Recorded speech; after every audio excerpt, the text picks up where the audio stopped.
And hello to everyone here in Bismarck and joining us from across the region. It's great to be back in Indian country. Thank you all very much for the warm welcome. I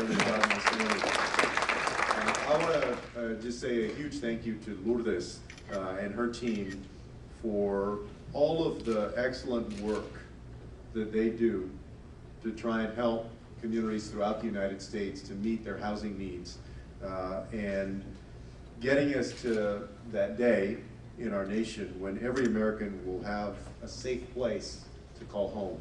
Thank you to Lourdes and all of our HUD team here. We appreciate your good work.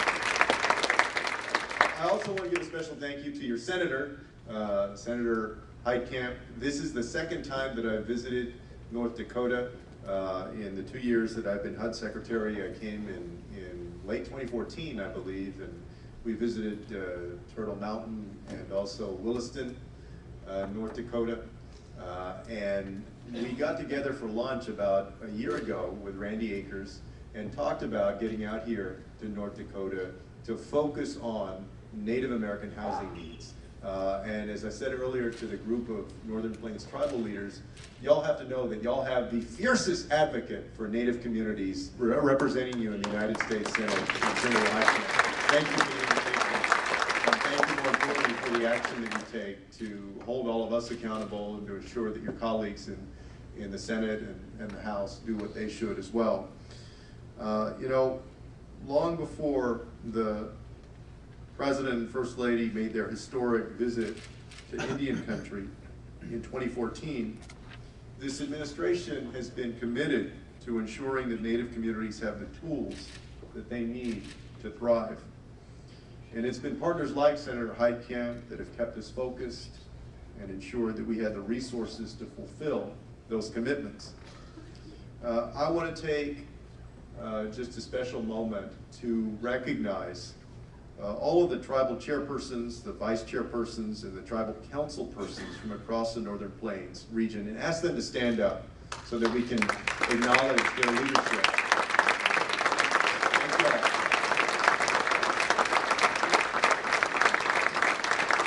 Thank you for your leadership. After his visit in 2014, the President challenged all federal agencies to do more for Native communities. And at HUD, we're looking to rise to that challenge. Since becoming HUD Secretary, I've made it a priority to work with Native American communities. I've visited with families in Anchorage's Mountain View neighborhood and with tribal leaders here in North and South Dakota. I've seen the beauty and the diversity within Native America. Communities that we know form more than 560 sovereign nations, each with its own distinct language, culture, and history. I've also seen the hardships and struggles that too many Native families face today. In October 2014, I traveled to the Oglala Sioux Pine Ridge Reservation in South Dakota, where I met 17 people living in a 4-bedroom home, including 2 families living in a single basement. Half of them were young children, children growing up surrounded by walls of crumbling brick and beneath roofs lined with exposed pipes and tangled electrical wires. Those children, and so many others like them, are who we're fighting for. They are why President Obama has worked with tribal leaders and Congress to improve health care for Native families, to support businesses in Indian country, and to build new roads on tribal lands. We're expanding high-speed internet access and jump-starting renewable energy projects on tribal lands, putting a world of information at Native kids' fingertips and protecting the planet that they will inherit. The Obama administration has designated 4 tribal communities as promise zones, including the Pine Ridge Reservation and the Turtle Mountain Band of Chippewa Indians in Rolette County, so that we're attracting the investments and resources that will improve Native children's schools and create job opportunities for their parents. Most importantly, your children are why the entire team at HUD is committed to working with you, not just to help your communities beat the odds, but really to change the game. I'm convinced that starts with listening to and learning from you. You know these challenges better than anyone, and you've dedicated your lives as leaders and community advocates to helping your communities overcome them. So whether we're working to build new affordable housing, or tackling poverty, or getting folks who suffer from addiction the help that they need, we want to empower tribal communities to be full partners. That's been this administration's approach from the start. We began by recognizing failed policies of the past and the significant responsibility we have to build a better future. We committed to honoring a government-to-government relationship based on that understanding. Just last month, as part of the administration's commitment to partnering with tribal nations, HUD revised our tribal consultation policy. The revised policy is a result of work with tribal leaders on ways that we can strengthen our relationship. And to further that commitment, we're moving forward at HUD with a tribal intergovernmental advisory committee, where tribal representatives will sit at the table with us on a regular basis to discuss the issues facing tribal nations and practical solutions for how to address them. I'm looking forward to this collaboration because we know that prosperity and progress aren't real goals if we don't all share in them together.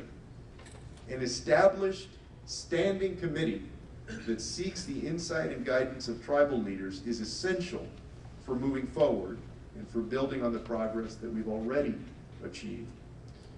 Through opening doors, the Obama administration has made tremendous strides toward ending homelessness in America, and particularly among our nation's veterans. In fact, since 2010, we've cut veterans' homelessness by nearly 47% nationwide. But the fact is that too many of our Native sons and daughters who answer the call are still experiencing homelessness or at risk of becoming homeless. So earlier this year, HUD joined with the Department of Veterans Affairs to get more of our military heroes in Indian country into secure housing and connect them to the health care and services we know can make such a big difference in their lives. It's called the Tribal HUD-VASH demonstration program, and it's already helping military families on the Pine Ridge Reservation. And significantly, Pine Ridge isn't alone. The Yakima in Washington and the Tohono O'odham in Arizona have also moved Native veterans into permanent, stable homes with the services they need. Just last month, right here in North Dakota, the Standing Rock Sioux housed a Native veteran of the Iraq War and her daughter using a tribal HUD-VASH voucher. And together, we're investing nearly $6 million to support almost 500 veterans and their families in 26 different tribal communities. There's no doubt that it's a promising start, but we also need to know that we need to keep working to do much more in the future. And with your help, I know that we can do much more. As many of you know, managing challenges begins with measuring those challenges. That's why HUD has been working with the Urban Institute to research housing needs in Native communities and to identify the many barriers to opportunity that Native families face. When it's released this year, HUD's Native American Housing Needs Study will provide a clear, detailed picture of these challenges and the role NAHASDA has played over the past 20 years at addressing those needs. It will be the largest and most comprehensive study of housing needs and conditions on tribal lands in our nation's history.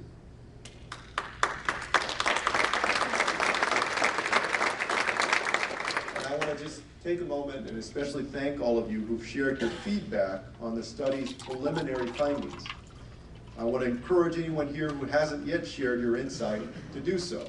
As Lourdes mentioned, the best way to get us your comments is to email HUD at housing underscore needs underscore, this sounds like a government email. We'll get you the email address. Because the final study is not just going to be used by HUD. Ultimately, we want it to be something that truly reflects the housing conditions in Native communities, and we can only achieve that with your input. It is going to become a valuable resource for tribes and other policymakers. And I also want to thank Senator Heitkamp for making this study a top priority. Thank you, Senator Heitkamp, for that. This study will also demonstrate to investors, developers, and a range of nonprofit groups and philanthropies that there is both a need and an opportunity for them to work with Native communities. I want you to know that folks across this administration believe in the power of teamwork and in the importance of community-led collaboration. We're addressing the challenges faced by tribal communities by putting local leadership at the center of this work. And you don't have to look any further than initiatives like Promise Zones, Tribal HUD-VASH, and the Native American Housing Needs Study to see that.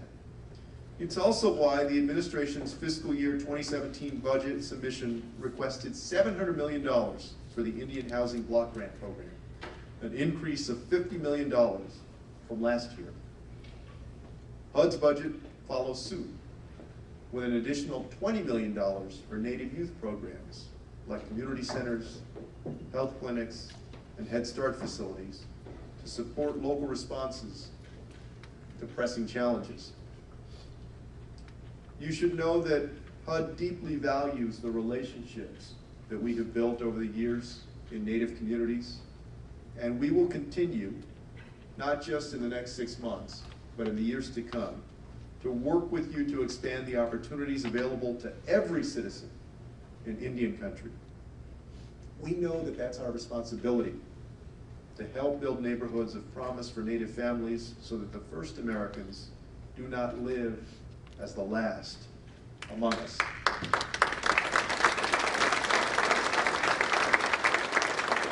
And we're committed to achieving this vital mission.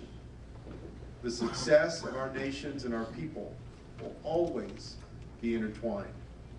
By standing together and working together, we can build a future filled with promise and prosperity for all. Thank you very much.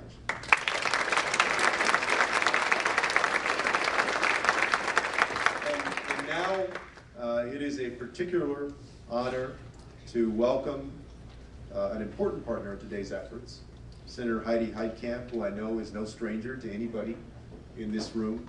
But let me just say that, that throughout her tenure as Attorney General of North Dakota and now in the U.S. Senate, she's made supporting Indian country a priority.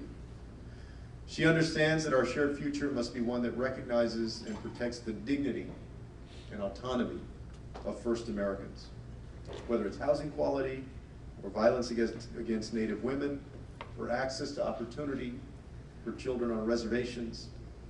Senator Heitkamp understands that tribal communities must have both the resources and the clear authority to address complex issues. But more than understanding, what's particularly special is that she takes action, authoring legislation and tirelessly advocating for change and improvement. It's an honor to have her with us here today.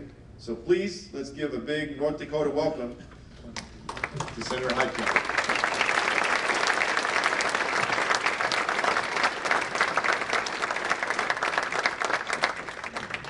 I think you can all see why when we look to future leaders who are going to stand at podiums probably much larger than the podium that you see in front of you, we know that Secretary Castro is going to be among the best and brightest leading our country well into the future, and we want to thank you for your commitment. We want to thank you for your heart.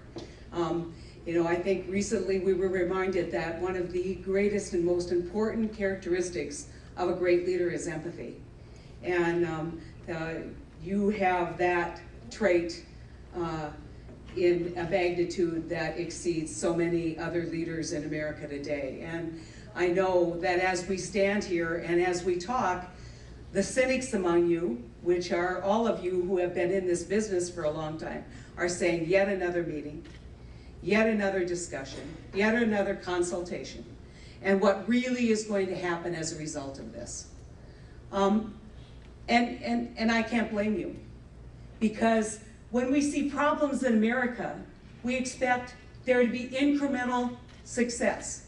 Maybe not the sweeping success, maybe not the trajectory that we all hope, but we hope that we actually see improvement, right? That things actually might get better. How many of you think that Indian housing today is better than it was 10, 15 years ago?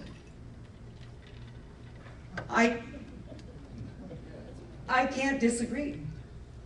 I absolutely can't disagree. As populations grow, as more and more people are looking for opportunity on their reservation, as more and more people are moving home after successful careers looking for housing, and they come to you as tribal leaders. They come to you as tribal housing professionals, and they say, where can I get a home? I'm even willing to buy a home. Where can I get a home? And you can't welcome home your people. You can't welcome home your people, and you can't house your people in a way that dignifies their status as members of your tribe. That is a crisis. It's a crisis that's foundational. It's foundational because when we talk about all the other issues, whether it is lack of educational achievement, whether it is poor quality health care, whether it is making sure that we have children ready to learn, whether it's making sure that we rid ourselves of crime and drugs in Indian country today, at its foundation is a place to live, is a place to call home, is a place to have pride in, and know that your family is protected. As Dave said earlier, what does it take? As the chairman said, what does it take? Well, it takes doing something different than what we're doing right now, right? It takes a moment to pause and say, guess what? Nahasda is not the solution to our problem, right? It's part of it, and low-income tax credits are not necessarily the solution to our problem. And yet another study is not yet a solution to our problem. A study does not solve the problem. It only reminds us that we continue to fail. And so today we're going to hit the reset button. And we're going to start turning this issue around and start looking for what we need to do to re-examine and revitalize our opportunities for housing in Indian country, especially in the Great Plains. And that, that's where I live. But I'm not discounting this challenge any other place. And there's two things I want to say before I leave. I want to say that when I first started in the United States Senate, everywhere I went, talking to Indian people in Indian country, housing, housing, housing. And so Senator Johnson from Minnesota, who at the time was the chair of the Banking, which also has jurisdiction over housing committee, and Senator Tester and I, John Tester from Montana, sat down and said, we really need a coalition of Great Plains senators who are willing to make this a priority. We continue to say it, but we continue to be devoid of action items. And so what I hope comes out of this today is the opportunity to walk forward, especially after we receive the final report that we hope we will receive from HUD, to now know that there is a document where we can exactly explain what those challenges are. And then to find great hope in the opportunity that we have to provide housing, whether it's job skills, whether it's developing, tribal corporations that can provide housing, provide construction opportunities. Think about all the possibilities. And at your core, one of the great opportunities you have is this great network of tribal colleges who are working every day to provide the skills that are needed on the reservations and in Indian country to continue to build and thrive. So I'm going to say one last thing, how critically important it is, and Chairman Archambault is here with us. We all need to ask him to do a really good job with the Census Bureau. He has become a test site, Standing Rock has, for testing methods of counting. How many of us are frustrated that the problem gets understated because the census consistently and repeatedly undercounts Indian people? How many of you think that is a huge problem for us? Raise your hand, because it is. It's a huge problem that we don't get the attention that we must get, especially in the Great Plains, because we're fearful of government officials who knock on the door who say we're here to help. We've got to approach this as absolutely critical, and you as Native American leaders have to take the responsibility to make sure that your tribal members know how critically important it is that you participate with the census. And hopefully we will see new strategies and new tactics come out of the attention. It was very early on, I asked the census director to come out as they're preparing for the 2020 census. And one of the focuses that we had is making sure that they understand culturally the challenges of doing a census in Native American country. Now they're going to be on Standing Rock. I don't know, have they showed up yet, David? You guys maybe talk a little bit about the work that you're doing, but it is so important. It is so important that we actually take that leap of faith and that we actually begin to tell people that we have a problem that is not just Indian people's problem, it's America's problem. America's problem because we signed an agreement. Almost every tribe here is a treaty tribe. Signed an agreement, and we said, this is our commitment, this is our responsibility, and this is what we are committing the American people to do in this document. And yet, time after time after time, we have not fulfilled those commitments. To the point where there is a level of cynicism about whether we ever will. We need to continue to champion the role that we have, the responsibility that we have as American people and as the American government. We need to continue to say, it is all of our problem. It's an American problem. It's not a problem that's on some remote Indian village. It's an American problem that needs dire and immediate attention, because the future of the next generation and the generation after that and the generation after that is completely dependent on the quality of life that we give our children. And when we stack our children in homes, how can we expect any great results? So let's work together. Let's hit that reset button. Let's talk about frustrations, yes, but let's talk about solutions in this next 2 days. And thank you so much. Your time is precious. It's a great gift that you're giving to the Secretary and to me as we collaborate over these hours. And hopefully we walk out of here with less cynicism and a little more hope. Thank you so much for letting me come.